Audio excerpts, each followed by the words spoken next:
The following story has been brought to you by StoriesToInspire.org.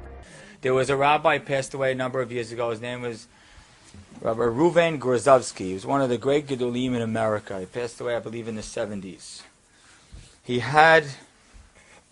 was sick towards the end of his life. And in his yeshiva, boys, he was a Rosh Yeshiva, but he was in the hospital. He'd have boys would come and take care of him.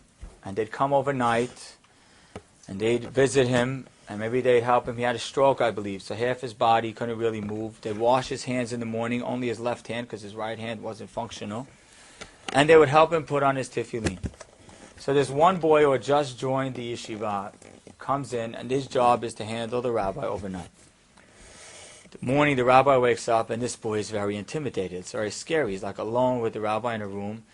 And he goes to get like a cup of water and a basin to wash the rabbi's hand. And he's starting to walk towards the rabbi, and he's like just shaking and shaking and shaking. And right when he's about to pour the water spills.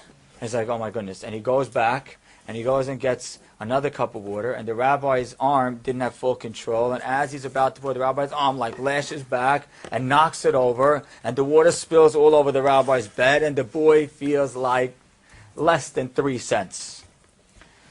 So finally the boy tries again, and the rabbi's bed is wet, and he goes and he gets another cup, and he washes the rabbi's hand. And then he goes and he puts on the rabbi's tefillin. And then he turns around to leave, and the rabbi says, come in here, what's your name? He says, oh, my name is Yisrael Belsky.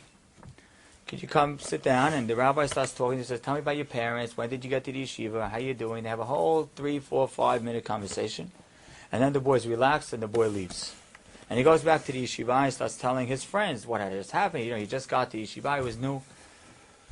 The friends all said to him, he says, that story doesn't make sense. He says, what do you mean? He said, the story doesn't make sense.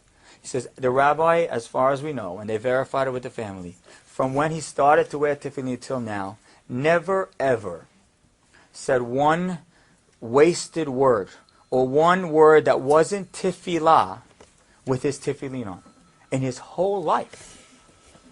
The rabbi, for you, stopped. The rabbi understood that although I never ever said a word outside of prayer with my tefillin on, but for one boy's feeling, at the end of my life, it's worth it. For one boy's feeling, for the end of my life, it's worth it to understand that it's holier to talk now. And that's when I talk. Enjoyed this story? Come again.